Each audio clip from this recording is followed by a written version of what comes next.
Please welcome to the stage, Frank Turek.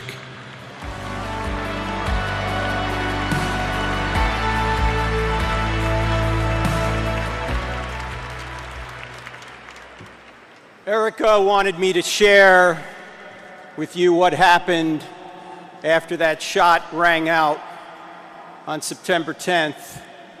I was standing 25 feet from my beloved friend just off his right. Why was I there? About 5 years ago, Charlie asked me if I would mentor him in the evidence for Christianity, because that's one of the things I do. Now, it's going to be difficult to mentor someone smarter than you. However, the only thing that surpassed Charlie's intellect was his humility. And so the few things I knew that he didn't, he wanted me to share with him. When that shot rang out, I took a step toward him, but his security team was on him immediately. And so Charlie, being like a son to me, I ran toward the security team and we ran to the SUV together.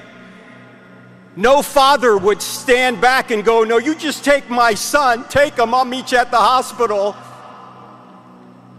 I got into the back of the SUV, and let me tell you something, his team was amazing.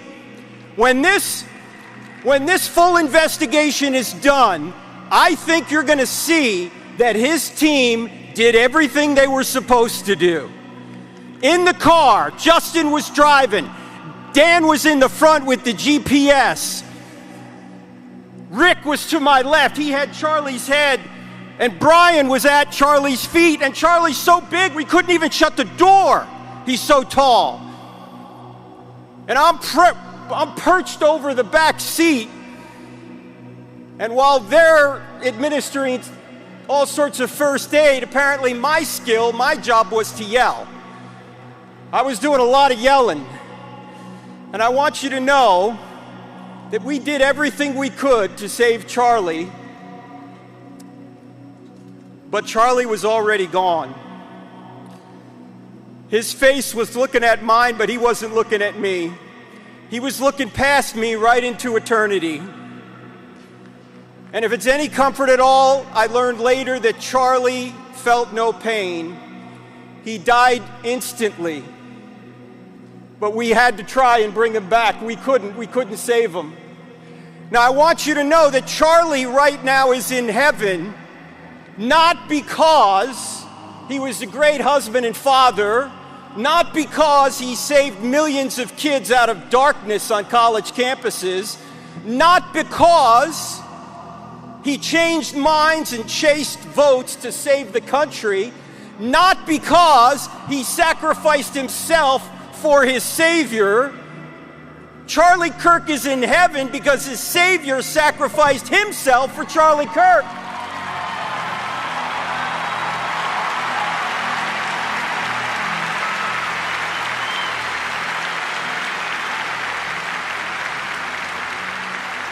Now look, there's only two things you can get in the afterlife.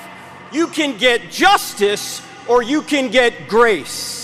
Ladies and gentlemen, does anyone in here, does anybody out there watching around the world want justice from an infinitely just being?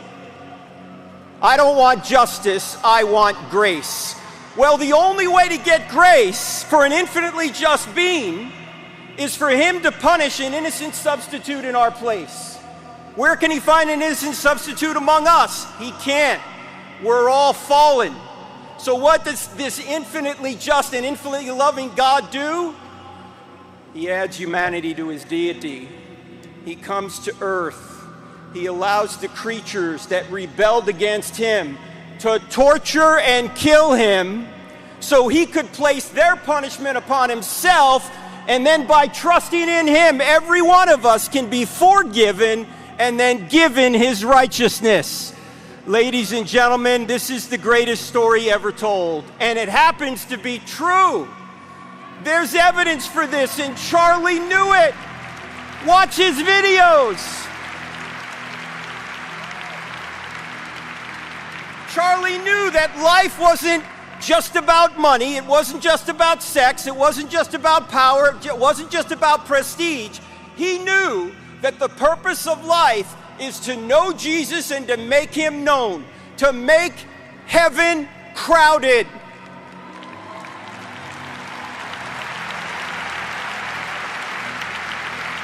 Charlie's eyes were fixed on eternity. Where have your eyes been fixed? What have you been doing with your lives? What have you been doing? What are you going to do now? You know, in every evil, God brings forth some ripples of good. In this case, he's bringing a tsunami of good. Look around.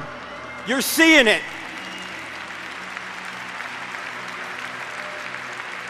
And if you think a martyrdom is going to stop this movement, well, we all know Charlie was inspirational, but Erica Kirk is a force of nature. You're going to see her later today. In fact,